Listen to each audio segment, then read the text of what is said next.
CAA से निपटे या टीटीपी से या चीन को हर्जाना भरे, एक अजीब सी स्थिति में पाकिस्तान फंसा हुआ है। और इन सब के बीच में देखने को मिला है कि हैप्पीनेस इंडेक्स में भारत की रैंकिंग देखकर दुनिया भी हैरान रहेगी कि भारत पाकिस्तान से पीछे कैसे है। जियोपॉलिटिक्स में बहुत कुछ चल रहा है, हमेशा की तरह जानने को मिलेगा बहुत कुछ। आइए जानते हैं इन खबरों को विस्तार से। पड़ोसी देश पाकिस्तान इन दिनों एक अजीब कसमकस, उलझन और द्वंद से जूझ रहा है। वह बलूच विद्रोही संगठन बलूच लिबरेशन आर्मी द्वारा हालिया ट्रेन हाईजैक की घटना और नौसेकी में सैन्य काफिले पर हमले से न केवल विचलित है बल्कि दो तरफा मार भी झेल रहा है। एक तरफ उसे बलूचों के विद्रोह, हिंसा और तहरीके तालिबान के हिंसक हमलों और अफगानिस्तान सीमा पर आतंकी हमलों का सामना करना पड़ रहा है, तो दूसरी तरफ चीन भी उसे आंख दिखा रहा है और सख्त सुरक्षा देने की मांग कर रहा है, जिसका अरबों रुपए सीपेक प्रोजेक्ट में लगा हुआ है। दरअसल ट्रेन हाईजैक की घटना के बाद से चीन पाकिस्तान पर दबाव डाल रहा है कि वो सीपेक को लेकर रक्षा के लिए कठोर कदम उठाए। पाकिस्तान के विशेषज्ञ और भारत के राष्ट्रीय सुरक्षा सलाहकार बोर्ड के सदस्य तिलक का कहना है कि चीन इस इलाके में खास किस्म के सुरक्षा कर्मियों की तैनाती चाहता है। उन्होंने कहा कि ये मांग पाकिस्तान के लिए सिरदर्द बन गया है, क्योंकि वो अपने भौगोलिक क्षेत्र में चीनी सैनिकों की तैनाती नहीं होने दे सकता है। ये उसके लिए प्रतिष्ठा का सवाल है। दूसरी तरफ अगर पाकिस्तान सीपेक गलियारे में चीनी प्रोजेक्ट, खासकर ग्वादर प्रोजेक्ट और उसकी सड़क परियोजनाओं की रक्षा करने में फेल रहता है, तो चीन पाकिस्तान से न केवल अपने उधार दी गई रकम मांग सकता है बल्कि भारी भरकम हर्जाना भी वसूल सकता है। देवासर ने कहा है कि चीन पाकिस्तान से बहुत आगे सोचता है। उन्होंने कहा कि बलूचों ने आज ट्रेन हाईजैक किया है, लेकिन चीनी सोचते हैं कि अगर बलूचों ने ग्वादर बंदरगाह की घेराबंदी कर ली या पावर प्रोजेक्ट या ग्वादर एयरपोर्ट पर कब्जा कर लिया तो क्या होगा।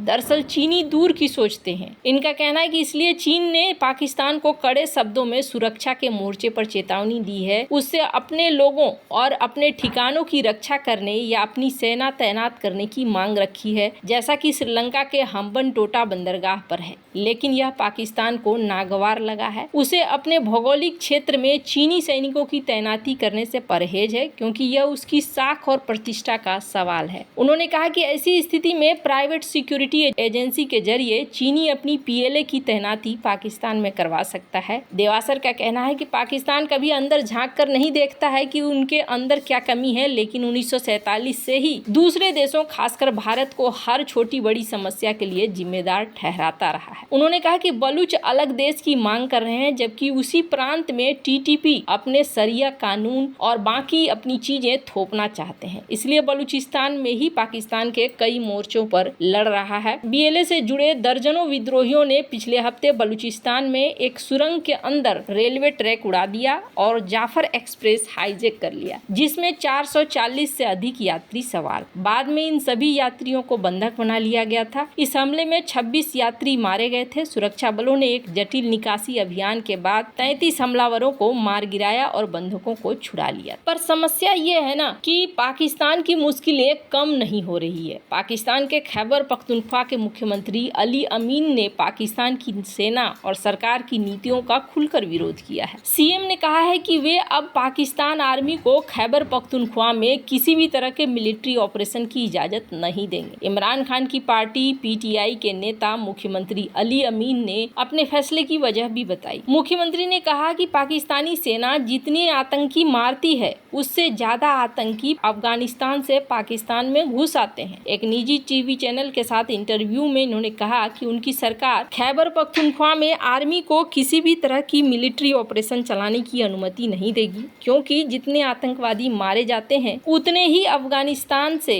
बॉर्डर पार करके खैबर पख्तूनख्वा में घुस जाते हैं। गंडापुर ने कहा कि अनुमान है कि 9500 से 11,500 आतंकवादी पहले ही उनके इलाके में घुस गए हैं, जबकि सीमा पार इससे दुगने आतंकवादी मौजूद हो सकते हैं। उन्होंने कहा पाकिस्तान सरकार और पाक आर्मी की नीतियों पर सीधा सीधा सवाल उठाते हुए उन्होंने कहा कि आज पाकिस्तान जिस सुरक्षा समस्या का सामना कर रहा है, उसका समाधान ऑपरेशन नहीं है। उन्होंने कहा कि अगर जनता उनके साथ खड़ी रहे, उनकी नियति साफ रहे, तो वो स्थिति से निपटने में सक्षम होंगे। मुख्यमंत्री ने आगे कहा कि 2 दिन पहले हुई राष्ट्रीय सुरक्षा समिति की बैठक चर्चा से ज्यादा तथ्यों का प्रेजेंटेशन था। मुख्यमंत्री का कहना है कि पाकिस्तान की संघीय सरकार और सैन्य नेतृत्व के साथ चल रहे तनाव भी हिस्सा है। पीटीआई और सेना के बीच संबंध साल 2022 में इमरान खान की सरकार गिरने के बाद से ही तल्ख है। सीएम का कहना है कि पाकिस्तान सरकार की नीतियां ऐसी नहीं है जिसकी वजह से यहाँ के लोग खुश नहीं है। राष्ट्रीय सुरक्षा को लेकर भी पाकिस्तान सरकार कुछ नहीं कर पा रही है। पाकिस्तान के अधिकारियों ने बार बार दावा किया कि मुल्क में हो रहे हमलों की साजिश अफगानिस्तान की जमीन पर रची जाती है। हालांकि तालिबान के नेतृत्व वाली अफगानिस्तान सरकार ने इस दावे का खंडन करते हुए कहा कि पाकिस्तान की सुरक्षा विफलता के लिए वो जिम्मेदार नहीं है। पाकिस्तान के हिंसा प्रभावित खैबर पख्तूनख्वा के लोग पिछले 2 दशकों से आतंकवाद, विद्रोह, सैन्य अभियानों के प्रभाव से जुड़े हैं। ये जनता के लिए धमाके, फायरिंग, सेना की बर्बरता, विस्थापन आम हो चुका है। यहाँ पर गुड तालिबान, बैड तालिबान के चक्कर में ये फंस गए। ये बात को सीएम भी मान रहे हैं और उनका कहना है कि अच्छे तालिबान वे हैं जो सरकार के सामने आत्मसमर्पण कर देते हैं, इसलिए उन्हें दंडित नहीं किया जाना चाहिए, बल्कि हमें उम्मीद किया जाना चाहिए कि हमारे लिए आतंक के खिलाफ इस युद्ध को जीतेंगे। सूबों के अधिकारों में भी सेना दखल देती है, ये बात भी कहना है इनका। खैर,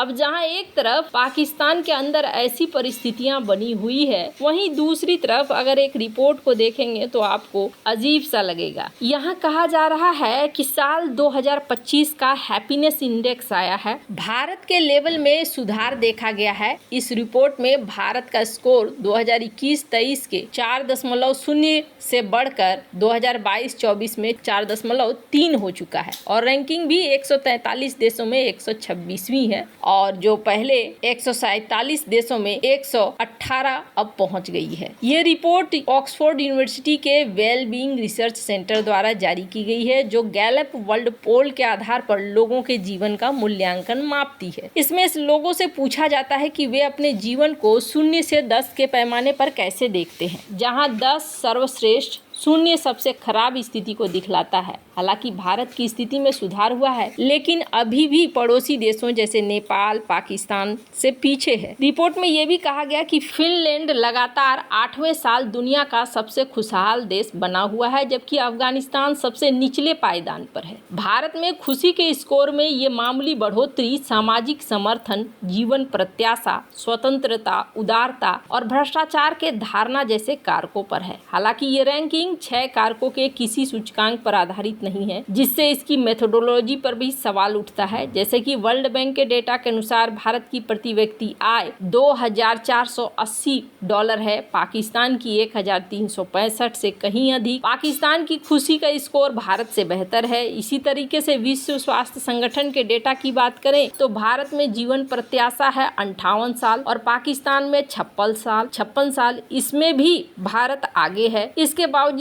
भारत की रैंकिंग में ये अंतर समझ में नहीं आता है। हालांकि आपको बता दूं, इसी तरीके से चलता रहा तो एक समय ऐसा भी आएगा जब हैप्पीनेस या फिर किसी भी तरीके की रैंकिंग के ऊपर सवाल उठने शुरू हो जाएंगे। आपको क्या लगता है, इन सब मामले में आपकी क्या राय है? कमेंट कर जरूर बताएं। जल्द मिलते हैं अगले वीडियो में नई खबर के साथ।